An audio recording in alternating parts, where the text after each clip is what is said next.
नमस्कार साथियों, मैं डॉक्टर दिनेश कुमार पांडे। साथियों, इतिहास के पूर्व वीडियो में हम लोगों ने आद्य ऐतिहासिक काल में सिंधु सभ्यता की क्लास प्रारंभ किया था। सिंधु सभ्यता के बारे में हम लोगों ने सामान्य जानकारी ली थी।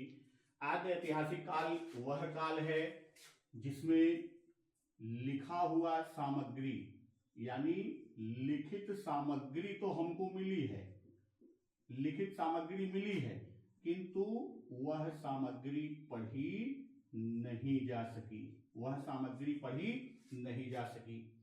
और इस काल के अंतर्गत हम लोग अध्ययन करते हैं सिंधु घाटी सभ्यता, इंडस वैली सिविलाइजेशन का हम लोग आद्य ऐतिहासिक काल में क्या करते हैं, अध्ययन करते हैं।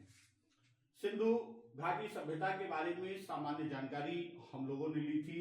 इसमें सबसे पहली जानकारी सिंधु घाटी सभ्यता से संबंधित हम बात कर रहे हैं कि इसकी सबसे पहले जानकारी किसने दी थी। सबसे पहले जानकारी चार्ल्स मैसन ने दिया था। सबसे पहली जानकारी किसने दिया था? चार्ल्स मैसन ने दिया था। और इसका सर्वेक्षण किसके द्वारा किया गया था? सिंधु घाटी सभ्यता जो है इसका सर्वेक्षण कनिंघम के द्वारा किया गया था। और नामकरण, इसका नामकरण जो किया गया था, नामकरण जॉन मार्शल के द्वारा किया गया था। और पहली खुदाई, पहला उत्खनन, पहली खुदाई जो पहले स्थल की खुदाई की गई थी वह खुदाई की गई थी दयाराम साहनी के द्वारा। ये तो एक सामान्य जानकारी हम लोगों ने लिया था कि सबसे पहले इसकी जानकारी किसने दिया था इस सभ्यता के बारे में? चार्ल्स मैसन ने दिया था। सर्वेक्षण किसने किया था? कनिंघम ने किया था।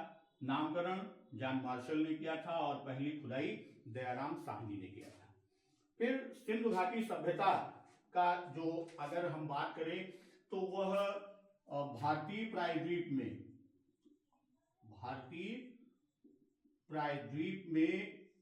1000 से ज्यादा स्थल प्राप्त हुए। 1000 से ज्यादा स्थल प्राप्त हुए हैं पूरे भारतीय प्रायद्वीप में, विशेषकर भारत, पाकिस्तान और अफगानिस्तान में। तो यहां सिंधु घाटी सभ्यता की और हम लोगों ने बात किया था कि सिंधु घाटी सभ्यता के सबसे उत्तरी छोर पर कौन सा स्थल है, दक्षिणी छोर पर कौन सा है, फिर बात किया था कि पूर्वी पर कौन है और पश्चिमी पर कौन है। तो यहां इस तरह से हम लोग समझे थे, मान लीजिए ये हम दिशा का चार्ट बना लेते हैं। तो जैसा हम जानते हैं कि इस चार्ट में सबसे ऊपर कौन सा दिशा होती है? उत्तर, इधर नीचे की तरफ दक्षिण, और दाहिनी तरफ कौन सी दिशा होती है? दाहिनी तरफ पूर्व और बाईं तरफ पश्चिम। तो सिंधु घाटी सभ्यता में चारों छोरों पर कौन कौन से, चारों दिशाओं पर कौन कौन से स्थल थे? तो सबसे पश्चिम की बात हम करते हैं, सुत का गेंडोर। इस तरफ कौन सा स्थल मिला था? यहां पर सुत का गेंडोर स्थल। और ये कहां पर है? इस समय वर्तमान में पाकिस्तान में है। और सबसे उत्तर की तरफ कौन सा मिला था? सबसे उत्तर की तरफ मांडा। और यह कहां है? यह कश्मीर में है। फिर सबसे पूरब की तरफ बात करते हैं तो सबसे पूरब की तरफ आलमगीरपुर,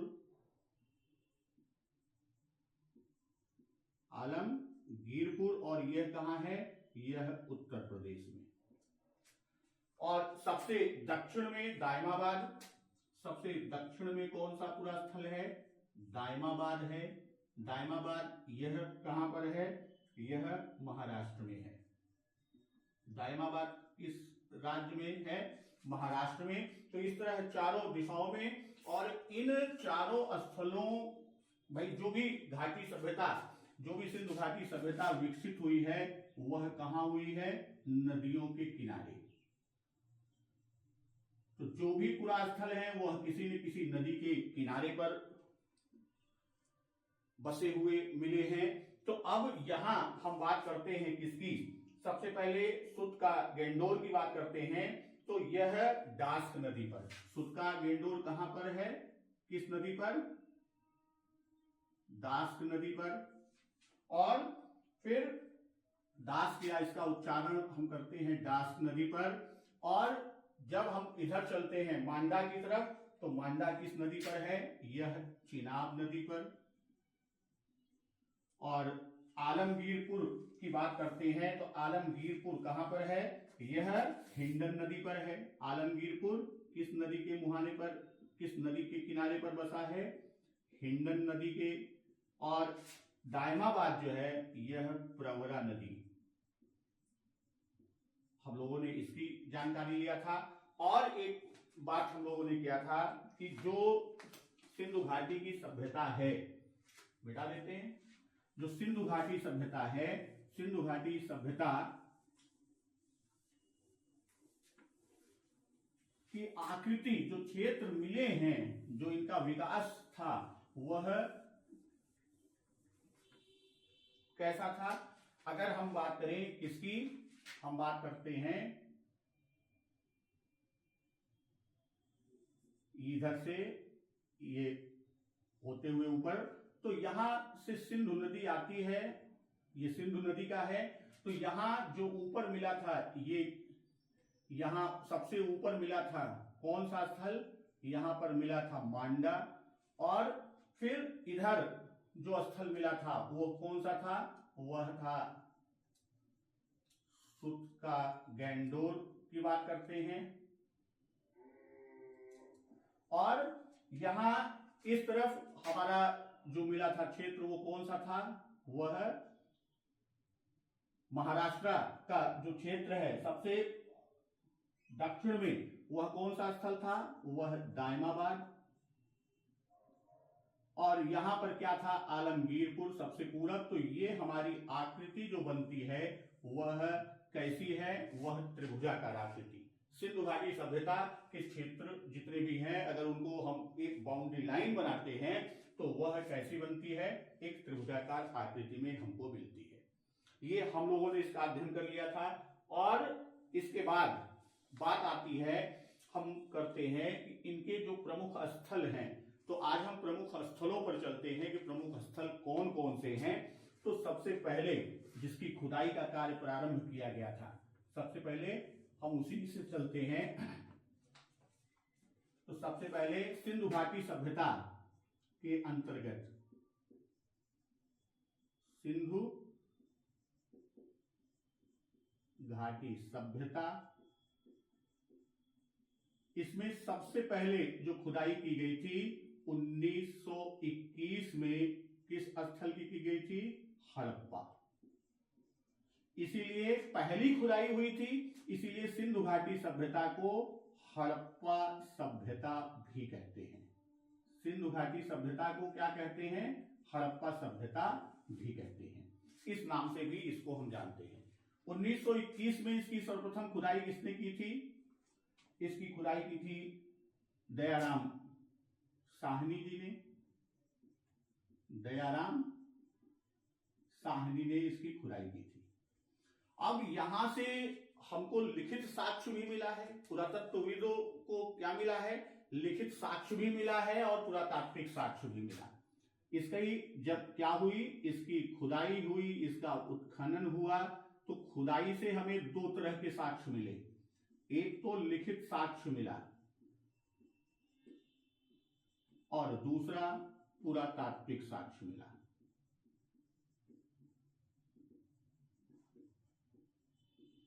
लिखित साक्ष्य तो मिला, लिखित साक्ष्य तो मिला है, लेकिन वो अभी पढ़ा नहीं जा सका। लिखित साक्ष्य अभी तक पढ़ा नहीं जा सका है। तो इस तरह का साक्ष्य तो मिला, लेकिन उस साक्ष्य से हमें उस समय की सभ्यता, संस्कृति या उस समय के समाज के बारे में कोई जानकारी नहीं मिलती। जो भी जानकारी मिली है वह किससे मिली है, वह पुरातात्विक साक्ष्यों के आधार पर मिली है। यानी जो पुरातात्विक साक्ष्य हमको मिले हैं, उन्हीं पुरातात्विक साक्ष्यों के आधार पर हड़प्पा सभ्यता या सिंधु घाटी सभ्यता के बारे में हम लोग, क्योंकि यह किस सभ्यता से काल से संबंधित है सभ्यता? यह सभ्यता आद्य ऐतिहासिक काल, जिसमें लिखित सामग्री तो मिली किंतु वह पढ़ी नहीं जा सकी, इसलिए इसे आद्य ऐतिहासिक काल में रखते हैं। अब यहां कनिंघम ने सर्वेक्षण कर लिया कि वह स्थल है कहां कहां। भाई कनिंघम महोदय ने सर्वेक्षण किया, उन्होंने बता दिया कि जो भारत का नक्शा है ये विभिन्न स्थानों को उन्होंने दिखा दिया कि यहाँ पर जो है वो इस सभ्यता से संबंधित स्थल हैं जहां से हमको मिल सकते हैं। तो सर्वप्रथम सबसे पहले खुदाई स्टार्ट किया किसने? दयाराम साहनी जी ने। सबसे पहले इन्होंने खुदाई आरंभ किया। सबसे पहले एक प्रश्न ये भी बनता है कि हड़प्पा सभ्यता में सबसे पहले उत्खनन या खुदाई का कार्य किसने किया? दयाराम साहनी ने किया। अब यहां स्टार्ट तो किया, अब वह जो खुदाई स्टार्ट की, यह हड़प्पा कहां है? वर्तमान में पाकिस्तान। पाकिस्तान के किस स्थान पर? माउंट गोमरी। पाकिस्तान के माउंट गोमरी, यहां पर स्थित जो स्थल है, जो हड़प्पा है, उसकी खुदाई का प्रारंभ किया पाकिस्तान के माउंट गोमरी में, और वहां सबसे पहले किया, इसीलिए इसका नाम भी हड़प्पा सभ्यता के नाम से हम लोग जानते हैं। अब यहां खुदाई के दौरान चूंकि किसके आधार पर हमको मिला है, जो भी इस सभ्यता की जानकारी मिली है वह पुरातात्विक साक्ष्यों के आधार पर मिली है, तो जो हमारे लिए महत्वपूर्ण है प्रश्न के रूप में, वह कौन कौन से साक्ष्य मिले हैं। और कभी प्रश्न ये भी करता है, जब हम और स्थलों को पढ़ेंगे तो प्रश्न बनता है कि यह साक्ष्य किस स्थल से मिला। तो अब हम देखते हैं हड़प्पा से कौन कौन से साक्ष्य हमको मिले। हड़प्पा से कौन कौन से साक्ष्य मिले? सबसे पहले यहां पर एक अन्नागार, सबसे पहले किसका साक्ष्य मिला? अन्नागार का साक्ष्य मिला। भाई अब अन्नागार साक्ष्य जो है, यहां पर अन्नागार इसलिए कहा गया, यहां पर भोजन के सामान का साक्ष्य मिला। भोजन के जो सामान है उसका साक्ष्य मिला, इसलिए इसे कहा गया। नहीं तो ये और भी स्थल हो सकता था, सभागार हो सकता था, लोगों के रहने का स्थान हो सकता था, किंतु इसके आसपास भोजन के सामान के साक्ष्य मिले, इसलिए इसे अन्नागार कहा गया। तो एक सबसे बड़ा महत्वपूर्ण जो चीज मिला वो क्या है? अन्नागार। अन्नागार, और ये दो पंक्तियों में अन्नागार कैसा था? यह दो पंक्तियों में अन्नागार था। तो एक पंक्ति और दूसरी पंक्ति, इस तरह पंक्तियों में अन्नागार के कक्ष मिले। और इसमें कुल कितने मकान थे? इसमें कुल 15 मकान थे।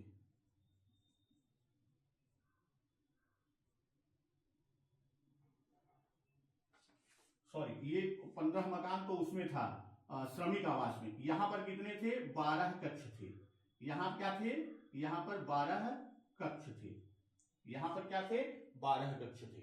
और जो 12 कक्ष थे वह दो पंक्तियों में थे।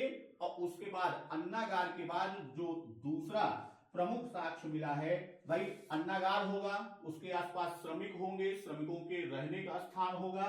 तो दूसरा साक्ष्य जो प्रमुख है वह क्या है? वह है श्रमिक आवास। वह क्या मिला? श्रमिक आवास मिला, दूसरा प्रमुख साक्ष्य जो मिला। और श्रमिक आवास जो है, इसमें कुल 15 मकान के साक्ष्य मिले। कितने? 15 मकान के साक्ष्य मिले। और यह भी दो पंक्तियों में मिला, पहली उत्तरी पंक्ति और दक्षिणी पंक्ति। इसमें दो पंक्तियां थी, एक उत्तरी पंक्ति थी और दूसरी दक्षिणी पंक्ति। उत्तरी पंक्ति में और दक्षिणी पंक्ति। तो उत्तरी पंक्ति की जब हम बात करते हैं तो उत्तरी पंक्ति में 7 मकान थे और दक्षिणी पंक्ति में 8 मकान। तो दो साक्ष्य प्रमुख क्या हो गए? अन्नागार हो गया, दूसरा श्रमिक आवास। अन्नागार दो पंक्तियों में था, कुल 12 कक्ष थे। श्रमिक आवास 15 मकान उसमें मिले अवशेष में। उत्तरी पंक्ति और दक्षिणी पंक्ति, दो पंक्तियों में कमरे मकान बने हुए थे। एक मकान उत्तरी पंक्ति के क्रम में कुल 7 मकान और दक्षिणी पंक्ति में कुल 8 मकान प्राप्त हुए। इसके बाद हम बात करते हैं कि यहां से कुम्हार का चाक मिला। हड़प्पा से क्या मिला? हड़प्पा से कुम्हार का चाक मिला। हड़प्पा से क्या मिला? हड़प्पा से कुम्हार का चाक मिला। यहां से मृत हाथी का कपाल मिला। यहां से क्या मिला? हाथी का कपाल मिला। यहां से क्या मिला है? हड़प्पा से हाथी का कपाल मिला। हाथी के कपाल के साथ साथ यहां मातृ देवी की मूर्ति मिली हड़प्पा से। और एक प्रमुख जो मिला अवशेष वह क्या है? मातृ देवी की मूर्ति मिली। और मातृ देवी की मूर्ति मिलने से यह हुआ कि इस समय का समाज यानी हड़प्पा कालीन समाज कैसा था? हड़प्पा कालीन समाज मातृसत्तात्मक था। हड़प्पा कालीन समाज कैसा था? मातृसत्तात्मक था, यानी महिला प्रधान समाज था। कौन सा? हड़प्पा। हड़प्पा सभ्यता किस प्रकार का समाज था? मातृसत्तात्मक। इसका पता कैसे चलता है? इसका पता कि मातृ देवी की मूर्ति मिली है और उस मूर्ति से और जो प्रमुख चीज मिली वह क्या मिली है? यहां से लकड़ी की ओखली मिली। लकड़ी की ओखली मिली। इसके बाद और जो साक्ष्य मिले लकड़ी की ओखली के साथ साथ यहां पर लकड़ी का ताबूत भी मिला। हड़प्पा से क्या मिला? लकड़ी का ताबूत। यानी जो समाधान करते थे वो दफनाते थे, वह दफनाने की क्रिया कहां करते थे, किस रूप में करते थे? लकड़ी का ताबूत मिला, यानी ताबूत के अंदर शव को रखकर तब दफनाते थे। लकड़ी का ताबूत मिला। फिर लकड़ी के ताबूत के बाद एक कब्रिस्तान मिला। हड़प्पा में एक कब्रिस्तान मिला और इस कब्रिस्तान के गेट के बाहर RH37 लिखा हुआ है। अब सोचिए उस समय ये लिखा हुआ अंग्रेजी का कैपिटल R और H कैपिटल और 37, तो उसके द्वार पर RH37 लिखा हुआ है। लेकिन ये क्यों लिखा हुआ है, इसका मतलब क्या है? यह चूंकि लिपि अभी पढ़ी नहीं जा सकी इसलिए इसका कोई अभी भाव नहीं पता चला कि यह क्यों लिखा हुआ है। लेकिन कब्रिस्तान था, उसके गेट पर RH37 लिखा हुआ था। यहां से स्वास्तिक चिन्ह मिला। हड़प्पा से क्या मिला? हड़प्पा से स्वास्तिक का चिन्ह मिला। हड़प्पा से स्वास्तिक का चिन्ह मिला। और हड़प्पा में 2 टीले मिले। हड़प्पा में क्या मिले? हड़प्पा में 2 टीले मिले। 2 टीले। और वह टीले जो 2 टीले थे उसमें से एक पूर्वी टीला और एक पश्चिमी टीला। एक कौन सा था? एक पूर्वी टीला था और एक पश्चिमी टीला था। अब इन दोनों टीलों के बारे में जो कहा गया, भाई 2 टीले मिले, वह 2 टीले क्या हैं? वह 2 टीले पूर्वी टीला को नगर टीला, पूर्वी टीला को क्या कहा? पूर्वी टीला को नगर टीला और पश्चिमी टीला को दुर्ग टीला कहा। इसके साथ ही साथ यहां से ईंटों के वृत्ताकार चबूतरे मिले। हड़प्पा से क्या मिले? ईंटों के वृत्ताकार चबूतरे। ईंटों के वृत्ताकार चबूतरे का साक्ष्य मिला है। और एक प्रमुख चीज हड़प्पा सभ्यता के जो अवशेष मिले हैं कि एक बर्तन पर बना हुआ मछुआरे का चित्र। यहां से एक जो प्रमुख चीज मिली, साक्ष्य मिला है क्या? कि एक बर्तन पर मछुआरे का बना हुआ चित्र। मछुआरे का बना हुआ चित्र। तो ये प्रमुख चीजें थी। एक बार आइए इसका पुनः रिवीजन कर लेते हैं, देख लेते हैं। सिंधु घाटी सभ्यता, पहली खुदाई, सबसे पहले खुदाई किसकी की गई? हड़प्पा की गई। कब की गई? 1921 में की गई। किसके द्वारा किया गया? दयाराम साहनी के द्वारा किया गया। अब इस खुदाई से जो साक्ष्य मिले हैं उसमें दो मिले, एक लिखित साक्ष्य भी प्राप्त हुआ है और पुरातात्विक साक्ष्य भी प्राप्त हुआ। लिखित साक्ष्य मिला तो, किंतु वह पढ़ा नहीं जा सका। भाई जो चीज पढ़ ही नहीं पाए तो उसके लिखने के लिए तो वो तो वही हुआ कि काला अक्षर महिष बराबर। अब वो तो लिखा है, चित्रात्मक है, हमारे लिए चित्र है। उसके द्वारा हमें उस समाज की कोई भी जानकारी, उस सभ्यता की कोई भी जानकारी नहीं हो पाई। क्यों? क्योंकि पढ़ा नहीं जा सका। दूसरा मिला हमें पुरातात्विक साक्ष्य। अब ये पुरातात्विक साक्ष्य जो हैं वही से हम हड़प्पा सभ्यता के बारे में जानकारी प्राप्त करते हैं। क्या मिला पुरातात्विक साक्ष्यों में? वहां से एक अन्नागार मिला। अन्नागार क्यों? क्योंकि वहां भोजन के सामान उसके आसपास या उसके अंदर मिला और इसमें 2 पंक्तियों में थे और कुल मिला के 12 कक्ष थे। अन्नागार के पास में एक श्रमिक आवास की, भाई अन्नागार है तो वहां काम करने वाले होंगे, रखना निकालना ये सारी श्रमिकों की आवश्यकता होगी, तो श्रमिक आवास मिला और 15 मकान है उसमें, जिसमें से 2 पंक्तियों में उत्तरी और दक्षिणी पंक्ति में है। उत्तरी पंक्ति में 7 और दक्षिणी पंक्ति में 8 मकान है। फिर कुम्हार का चाक मिला, भाई गोला सा लकड़ी का होता है। अब वो गोला सा आकृति मिली और जैसे कुम्हार के चौक की बात हम करें, मान लीजिए ये कोई चौक है, बीच में कुछ होगा जिसपे वो घुमाता होगा, यहां पर कोई एक गड्ढा नुमा होगा जिसमें वह लकड़ी रख के उसको ऐसे ऐसे ऐसे, ऐसे घुमा के और फिर बीच में मिट्टी रख के उससे वो क्या करता है? बर्तन का निर्माण करता है। हाथी का कपाल मिला। मातृ देवी की मूर्ति मिली, जिससे यह पता चलता है कि हड़प्पा सभ्यता मातृ सत्तात्मक या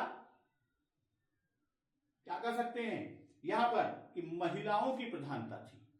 फिर लकड़ी की ओखली मिली, लकड़ी का ताबूत मिला, कब्रिस्तान मिला जिसके गेट पर RH-37 लिखा हुआ है, स्वास्तिक का चिन्ह मिला। इन सबके साथ 2 टीले, जिसमें से पूर्वी टीला नगर टीला और पश्चिमी टीला दुर्ग टीला, और ईंटों के वृत्ताकार चबूतरे का साक्ष्य मिला है। एक बर्तन पर मछुआरे का बना हुआ चित्र हमको प्राप्त हुआ है, यानी जो उसकी खुदाई हुई तो उसमें ये प्राप्त हुआ है। तो ये था हड़प्पा सभ्यता का या हड़प्पा स्थल की उत्खनन किया गया, खुदाई की गई। अब अगली वीडियो में हम बात करेंगे मोहनजोदड़ो, जो हड़प्पा के बाद दूसरा स्थल था जिसकी खुदाई की गई और जिसकी खुदाई किया था राखाल दास बनर्जी जी ने। तो अब अगली वीडियो में हम लोग मोहनजोदड़ो के बारे में अध्ययन करेंगे। नमस्कार, वंदे मातरम।